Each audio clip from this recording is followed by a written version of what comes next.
response to evolving threats, complex operational environments, and our imperative to respond to the scourge of terrorism. By sharing our experience, India offers not only a military account but also operational insights and humanitarian lessons that are deeply relevant to shaping future peacekeeping doctrine. The challenges we encountered, the strategies we developed, and the outcomes achieved can contribute to refining our collective approach to security, resilience, and the protection of vulnerable communities. Today, as we turn our attention to Operation Sindoor, I urge you to look beyond tactical narratives and to consider how the lessons from this recent chapter in India's fight against terror can strengthen our joint capabilities and enhance the effectiveness of UN peacekeeping missions worldwide. In my interaction with some of my Foreign Service attaché friends last night during the ice-breaking dinner, I was also urged by some of them to speak about this, and that's why, while the conclave remains very much about peacekeeping, we did think it important and imperative to give everybody an insight into events that you're already well familiar with, but we thought we'll just highlight a few things. On the screen, ladies and gentlemen, is shown my mandate, and that is why I'm here to speak to you today. Okay, now, we thought we'll put into perspective a little historical context. If you look at this graph, ladies and gentlemen, and it's in the late 80s that this problem started in Jammu and Kashmir. And as you can see, since then we've had more than 28,000 terror incidents. Since the 90s, we've had more than 100,000 people from the minorities that have been compelled to move out of Jammu and Kashmir, a migration of more than 60,000 families, and also 15,000 innocent civilians, and more than 3,000 security personnel have been killed. And it's very clear as to where this is coming from. Now, why I also chose to flash in front of you the historical context is that it is not as if Operation Sindoor happened overnight. If you take your mind back to the attack on our parliament back in 2001, we'd then been compelled to carry out some kind of a mobilization on our borders. We remained there for the better part of almost a year. Yet, at that point in time, wiser sense prevailed and we didn't take matters forward.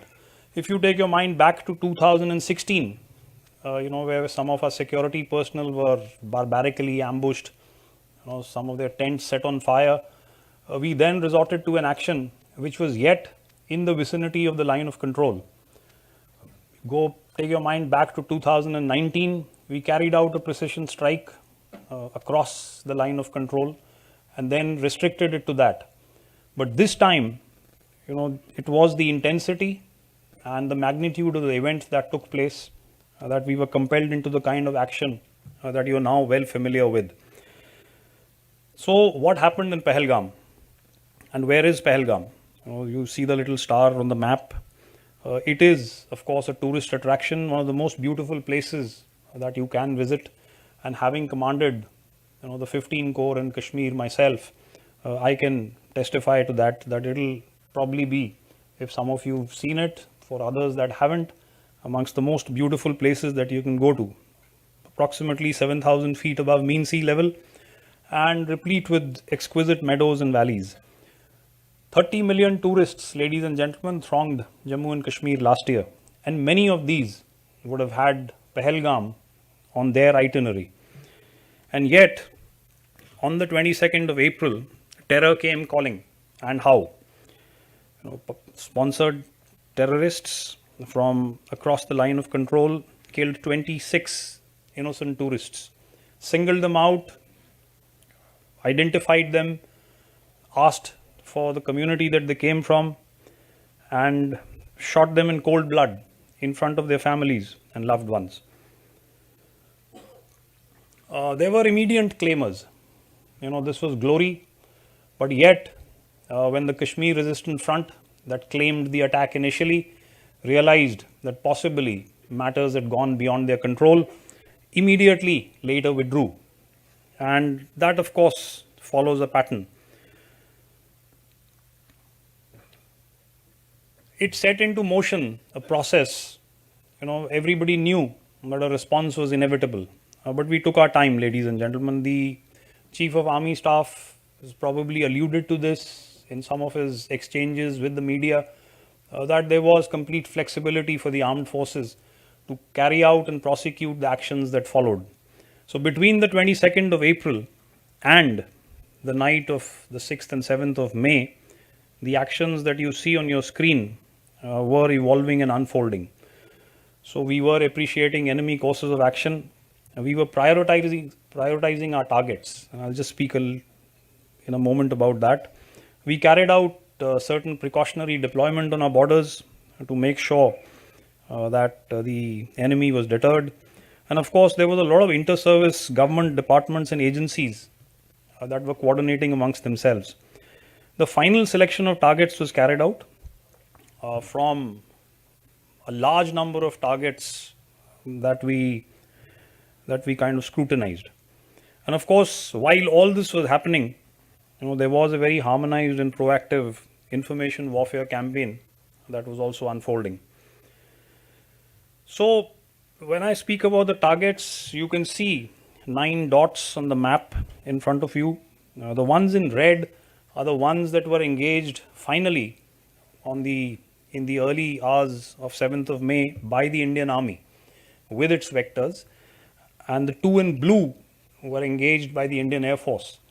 That is not to say that the Indian Navy was not involved in this process. Some of the vectors that were utilized, also some of the personnel that were manning those vectors, came from the Indian Navy. They were very much part of the rehearsals and the coordination that was happening before these strikes were actually carried out.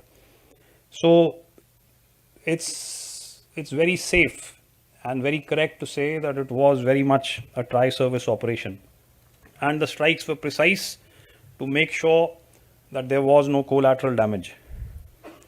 So you're already familiar with these, but I've just, the purple line that you see on the map is the line of control. So if you correlate the targets to that, it will tell you as to where exactly these are located. So out of the 9, 5 were located in Pakistan occupied Kashmir. And this is the first of those. As you can see the effects before and after, and some high value targets that were eliminated. This is Kotli. This is opposite the Rajouri Menda sector of Jammu and Kashmir, for those of you who are familiar. The videos all of you have seen, ladies and gentlemen.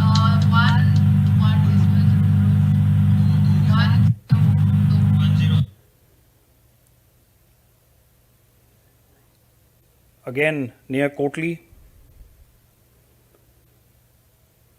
And all of these targets were engaged by the Indian Army. And the vectors that we used were, of course, precision munitions, loiter munitions, and all part of the inventory of the Indian Army.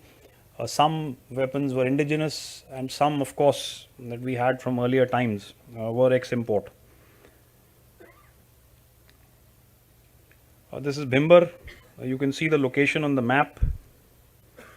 And if you see the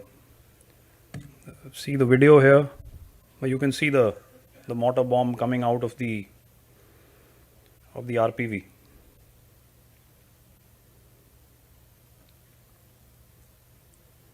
And as we come further down, you can see now that this target is now shifted out of Punjab occupied Kashmir.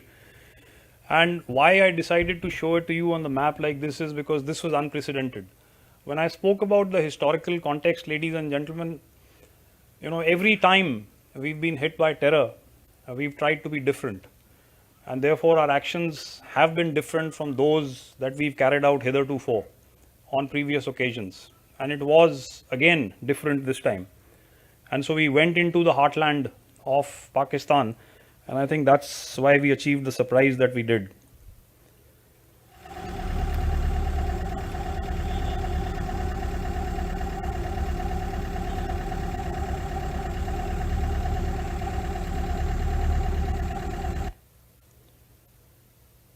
We come down to Muridke, and this is, of course, the terror hub of the Lashkar-e-Taiba.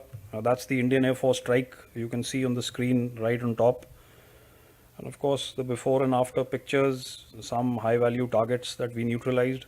All in all, I've said this earlier, in the strikes that we carried out in the early hours of 7th of May, more than 100 terrorists were neutralized. This is, of course, Bahawalpur. If you go back to the second star on the map, these are the Maxar images of before and after. And that is why I spoke of the precision. You can see on the right as to where the rockets and the missiles have gone through. There was, of course, after all this had happened, a very blatant flaunting of the nexus, which I would say even surprised us. That caution had been thrown to the winds, and the picture says it all. Proscribed terrorist by the United Nations, leading a prayer service for those that had been killed, and the who's who from the Pakistan Army, no less than the GOC of the 4 Corps himself, attending the funeral ceremony. Apart, of course, from many others that were prominent and were present that day. So, if you want to carry out an analysis of what happened and why it happened, the fact that the Pakistan Army and its chief were under duress at the time that this happened is known to everybody. And therefore, there was a need for him to revive not only his image but that of the Pak Army itself. And I think the best way and the only way that is known to them was to do what they did, as cowardly as it may have been. And the inevitability of the Indian response, I think, was very much there. If you were going to carry out, this kind of an action in the manner that it was perpetrated. And of course, it doesn't take much to claim victory, especially when there hasn't been kinetic contact, and that was more a result because we were very clear as to what we were after. So we went after terrorists, and once that had been achieved, it wasn't our intention to escalate it unless compelled to do so.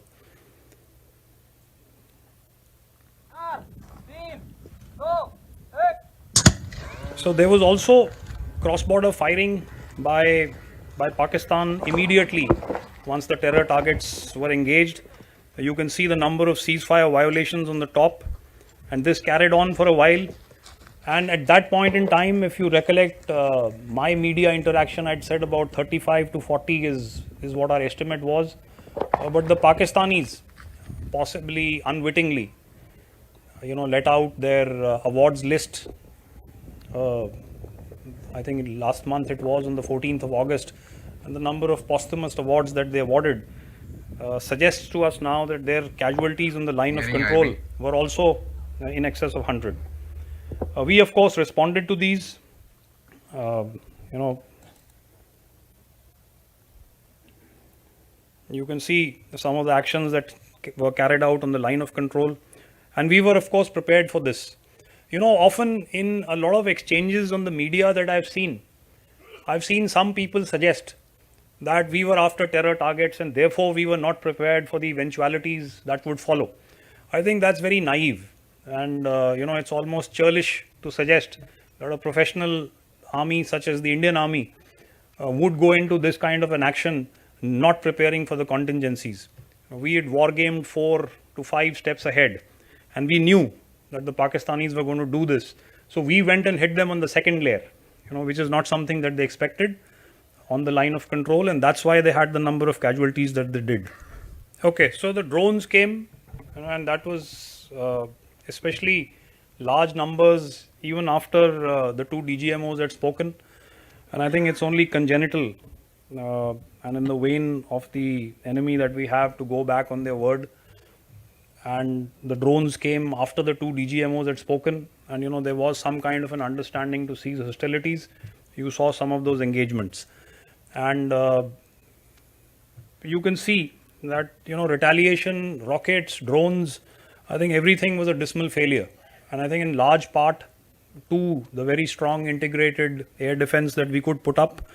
And you can see on the left that, a variety and class of drones was utilized in an attempt to cause casualties and damage to men and material. But everything was a dismal failure. On the right, you can see one of the missiles that was utilized. So this, of course, then led us to swing the Indian Air Force into action, and in precision strikes that they carried out on the night of the 9th and 10th of May. Now we hit 11 of their air bases, and of late, I think the air chief has spoken about that.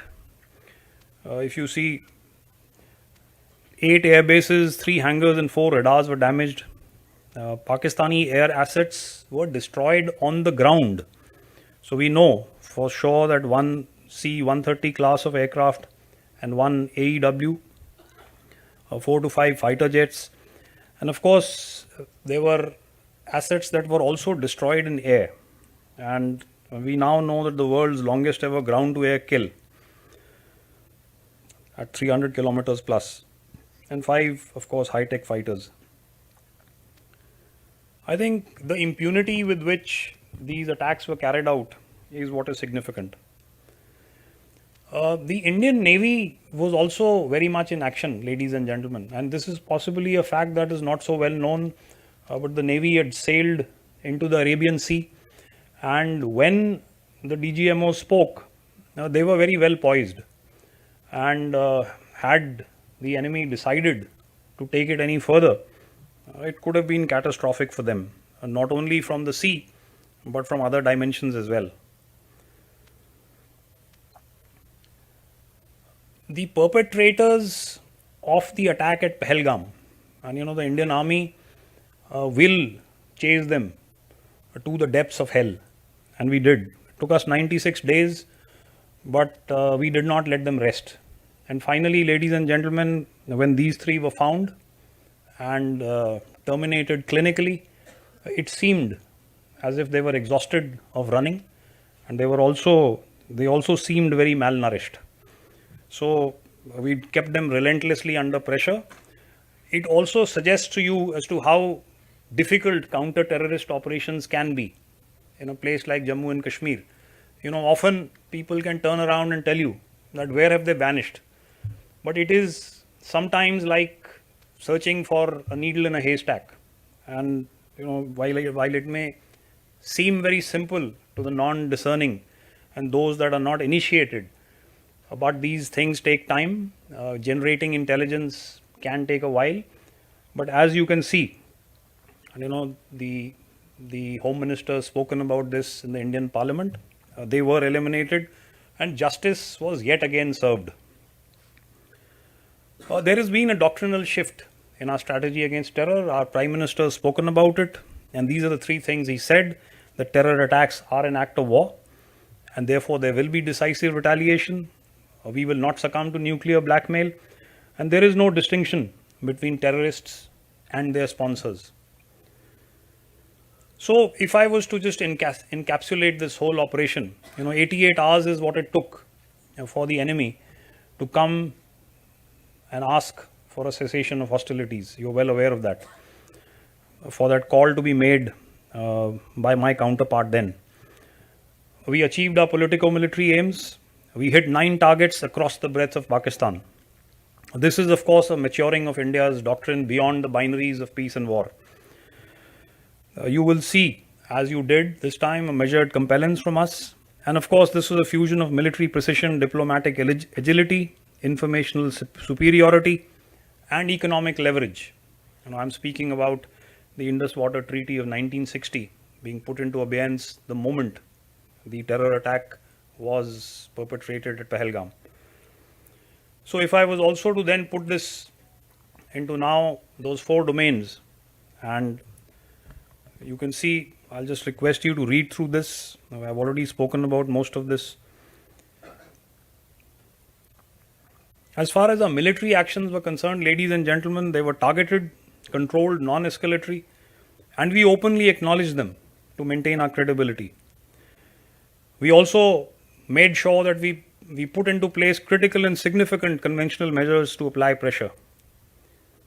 We carried out some significant and telling forward deployments and extended our punitive reach to hitherto unprecedented levels.